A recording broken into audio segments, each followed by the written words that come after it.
ओम नमः शिवाय मित्रों। जय माता दी। मित्रों, आज हम शिव पुराण बिंदवेश्वर संहिता प्रथम खंड पार्ट थर्ड लेकर आए हैं। इसके पार्ट से ही हमारा बिंदवेश्वर संहिता प्रथम खंड जो है वो कंप्लीट हो जाएगा। तो चलिए दोस्तों शुरू करते हैं। बंधन और मोक्ष। ऋषि बोले, हे सूत जी, हमें यह बताने की कृपा करें कि बंधन और मोक्ष क्या है। सूत जी ने बताया, प्रकृति के 8 बंधन हैं। मन, बुद्धि, अहंकार तथा 5 तन मात्राएं। ये 8 प्रकृति हैं। इन्हीं आठों से यह शरीर है, इन्हीं से सभी कर्म हैं। शरीर से कर्म और कर्म से शरीर, यही चक्र लगातार चलता रहता है। शरीर 3 प्रकार के हैं, स्थूल, सूक्ष्म और कारण। स्थूल शरीर व्यापार करता है, सूक्ष्म शरीर इंद्रियों का भोग करता है तथा कारण शरीर आत्मा का उपभोग करता है। इसी से सुख दुख की प्राप्ति होती है। जीव कर्म रूपी डोर से बंधकर 3 देह युक्त चक्राकार घूमता रहता है। जब चक्रकर्ता व्यक्ति शिव जी का पूजन करता है तो वह इससे मुक्ति पा सकता है। शिव ही आठों को वश में किए हुए हैं। जो प्राणी शिव जी की बेर या लिंग में पूजा करते हैं उन पर शिव जी प्रसन्न रहते हैं। वैसे तो लिंग अनेक प्रकार के हैं, परंतु स्वयं भूलिंग, बिंदु लिंग, प्रतिष्ठित लिंग तथा 4 लिंग एवं 5वां गुरु लिंग है। इन पांचों लिंग की पूजा करनी चाहिए। शिव भक्त को अपवित्रता तथा सूतक नहीं लगते। पहले गणेश जी का पूजन करके प्रतिदिन शिव जी का पूजन करना चाहिए। शिव जी के पूजन से प्राणी को दैहिक, दैविक और भौतिक ताप शांत हो जाते हैं। पूजा वेद। महर्षि सूत जी से बोले, आप हमें पार्थिव महेश्वर की महिमा का वर्णन कीजिए जो आपने व्यास जी से सुनी है। सूत जी ने बताया, पार्थिव लिंग सब लिंगों में श्रेष्ठ है। इसका पूजन करने से अनेक लोगों को सिद्धि प्राप्त हो गई है। इनमें ब्रह्मा, विष्णु, सुर, असुर, गंधर्व प्रमुख हैं जिन्हें सिद्धि प्राप्त हुई है। सतयुग में रत्न का, त्रेता युग में स्वर्ण का, द्वापर युग में पारे का और कलयुग में पार्थिव लिंग का निर्माण करना चाहिए। पार्थिव मूर्ति का पूजन करने से तप से भी अधिक फल प्राप्त होता है। जिस प्रकार गंगा जी सब नदियों में श्रेष्ठ हैं, उसी प्रकार पार्थिव लिंग सब लिंगों में श्रेष्ठ है। मंत्रों में ओंकार महान है, वर्णों में ब्राह्मण श्रेष्ठ है, पुरियों में काशी श्रेष्ठ है, व्रतों में शिवरात्रि का व्रत श्रेष्ठ है, शक्तियों में शिव शक्ति श्रेष्ठ है। इसी प्रकार लिंगों में पार्थिव लिंग सर्वश्रेष्ठ है। जो व्यक्ति पार्थिव लिंग का जीवन पर्यंत पूजन करता है वह शिवलोक में जाने का अधिकारी बन जाता है। जो ब्राह्मण पार्थिव लिंग का पूजन नहीं करता वह दारुण शूल नामक नरक में जाता है।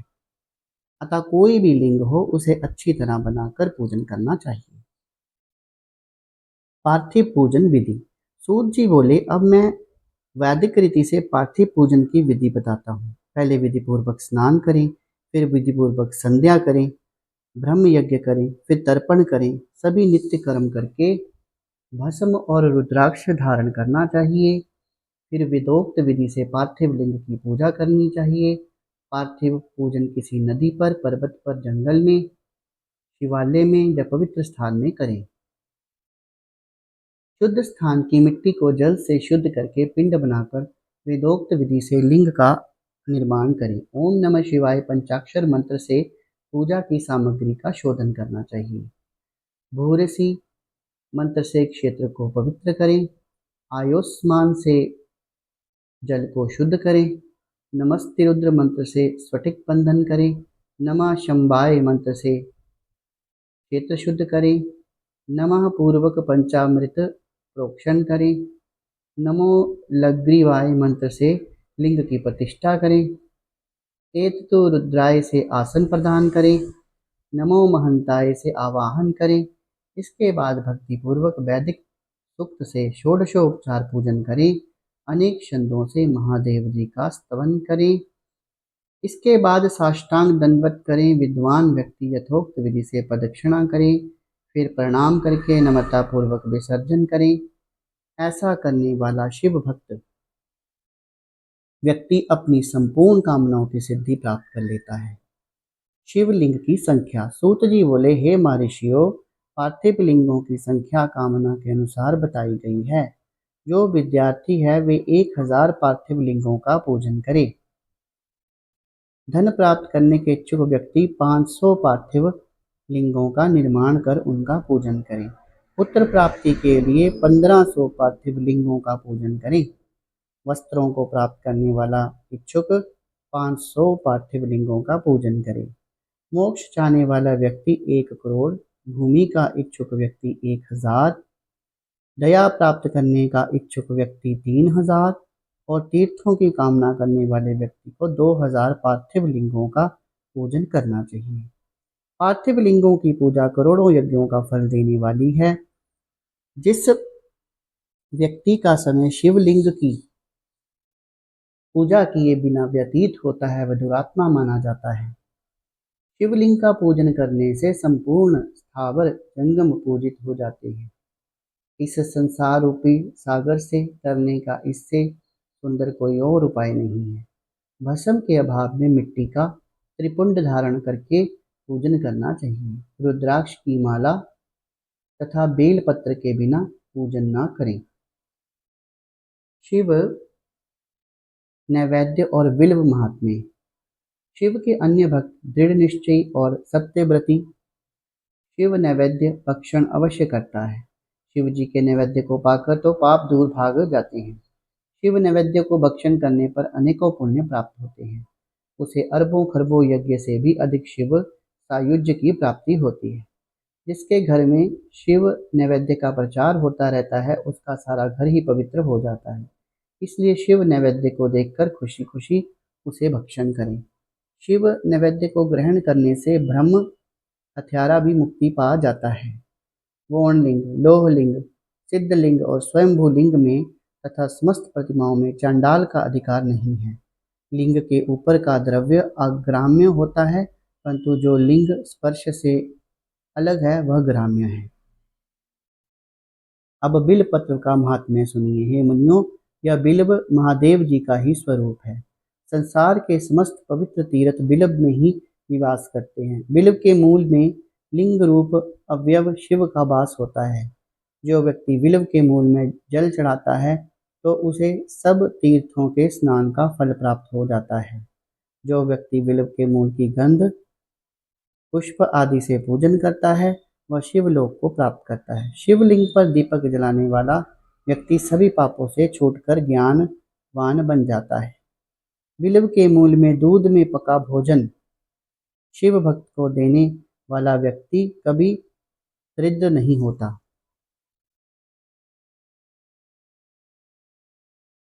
शिव नाम की महिमा। ऋषिगण सूत जी से बोले, अब आप हमें भस्म, रुद्राक्ष और शिव नाम की महिमा बताएं। सूत जी बोले, भस्म, रुद्राक्ष और शिव नाम में त्रिवेणी के समान महापुण्य है। शिव नाम गंगा जी, भस्म नाम यमुना जी और रुद्राक्ष नाम सरस्वती जी का प्रतीक है। शिव नाम गंगा जी, भस्म नाम यमुना जी और रुद्राक्ष नाम सरस्वती जी का प्रतीक है। ये तीनों रूप धारण करने चाहिए। यह महात्म्य वेद शास्त्रों में भी गूढ़ है। शिव नाम दावाग्नि है, महापाप पर्वत है। शिव नाम की दावाग्नि में ये महापातक नामक पर्वत नष्ट हो जाते हैं। ब्रह्म हत्या आदि महान पाप से राशियां नष्ट हो जाती हैं। मनुष्य इस संसार रूपी सागर से तर जाते हैं। जिस व्यक्ति के अंगों पर भस्म लगी होती है और वह आदर पूर्वक शिव के नाम का जाप करता है वह इस संसार से मुक्ति पा लेता है। पूर्व काल में इंद्र धुम्न नामक राजा था। एक ब्राह्मण दंपति थे जो महापापी थे। इन दोनों को शिव नाम की महिमा द्वारा सद्गति प्राप्त हुई थी। भस्म की महिमा। सूत जी ने बताया, भस्म 2 प्रकार की होती है, महाभस्म, स्वल्प भस्म। महाभस्म ये 3 प्रकार की होती है, श्रौत, स्मृति, लौकिक। श्रौत भस्म और स्मृति भस्म ब्राह्मणों के लिए है तथा लौकिक भस्म अन्य वर्णों के लिए है।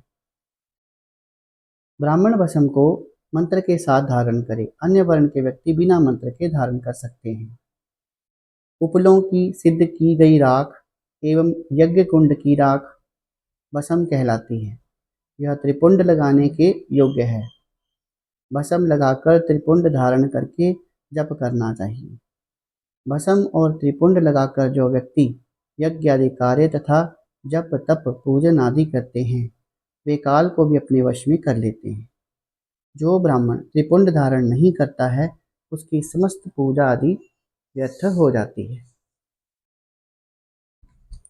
वानप्रस्थी अदीक्षित एवं कन्याएं मध्याह्न में भस्म को जल में मिलाकर या सूखी भस्म को प्रतिदिन धारण करें। ऐसा करने से शिव जी की भक्ति तथा जीवन मुक्ति प्राप्त होती है। अनामिका बीच की उंगली तथा छोटी उंगली के 3 रेखा वाला भ्रिकुटी के मध्य एवं समाप्ति तक जितना विस्तार है उतना त्रिपुंड धारण करना चाहिए। शरीर के शेष भागों में धरा पृथ्वी वायु और सोम आदि का नाम लेकर त्रिपुंड धारण करें। ब्रह्मा विष्णु और रुद्र की उत्पत्ति करने वाले भगवान शंकर का ध्यान करें। ओम नमः शिवाय मंत्र बोलकर त्रिपुंड को धारण करें।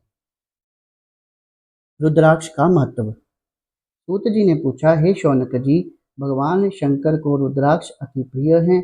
इसे धारण करने तथा इसे जपने पर पाप दूर हो जाते हैं।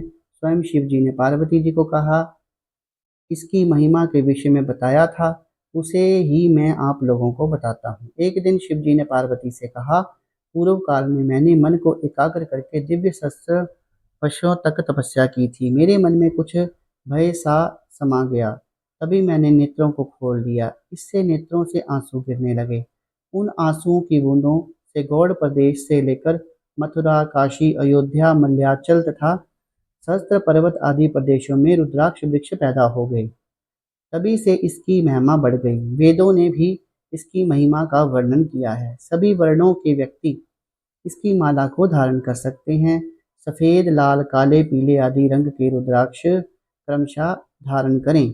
जप करने में रुद्राक्ष की माला विशेष लाभदायक है। गोल, चिकना, मजबूत, कांटेदार, मोटा रुद्राक्ष मनोरथ साधक और मुक्ति प्रदान करने वाला है। रुद्राक्ष शिवजी को अत्यधिक प्रिय है। सभी वर्ण वाले, सभी आश्रम वाले, स्त्री तथा शूद्र भी इस कल्याणकारी माला को पहन सकते हैं। त्रिपुंड धारण कर रुद्राक्ष को धारण कर ओम नमः शिवाय का जप करने से व्यक्ति यमलोक नहीं जाता है तथा उसकी अकाल मृत्यु भी नहीं होती है। वह सदैव निरोग रहता है। 3 मुख वाला रुद्राक्ष साधन सिद्ध करता है। विद्या में निपुणता प्रदान करता है। 4 मुख वाला रुद्राक्ष ब्रह्म स्वरूप होता है। इसके पूजन से नर हत्या भी नष्ट हो जाती है। कालाग्नि नामक 5 मुख वाला रुद्राक्ष रुद्र रूप है। ये रुद्राक्ष सभी कामनाएं पूर्ण करने वाला और मोक्ष प्रदान करने वाला है।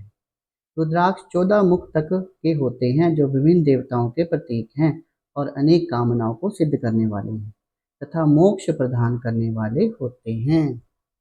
तो मित्रों, इसी के साथ शिव पुराण विद्वेश्वर संहिता प्रथम खंड समाप्त हुआ। आज कल से हम रुद्र संहिता द्वितीय खंड शुरू करेंगे और आज की वीडियो में मैं आपको एक बहुत ही महत्वपूर्ण बात बताने जा रहा हूँ। जिन लोगों को ग्रह गोचर होते हैं, यानी कि उनकी कुंडली में कोई दोष होता है या फिर उनको किसी ने काला जादू कर दिया है, ऊपरी हवा है, या जीवन में कभी भी उनको कोई सफलता नहीं मिली है, ठीक है, वो हर तरफ से निराश हो गए हैं, तो कहते हैं ना कि हर प्रॉब्लम का हल है केवल एक लोटा जल। हर प्रॉब्लम का हल एक लोटा जल। जो कुछ नहीं कर सकता जीवन में, वो केवल घर से एक तांबे का लोटा ले, उसमें अगर वो कुछ नहीं कर सकता, घर से सिंपली पानी लेकर रोज शिव जी के ऊपर चढ़ाए तो उसकी जीवन की जो समस्याएं हैं वो दूर हो जाती हैं। उसको कहीं भी जाने की ज़रूरत नहीं पड़ती है। आगे शिव पुराण महापुराण का जैसे जैसे हम पाठ करते जाएंगे सारी चीज़ें आपको क्लियर होती जाएंगी। इसलिए जो मैं पाठ रोज़ दे रहा हूँ साथ ही साथ में उसको सुनिए और लाभ उठाइए। आज के लिए बस इतना ही। कल फिर हाजिर होऊंगा। शुभ रात्रि, धन्यवाद।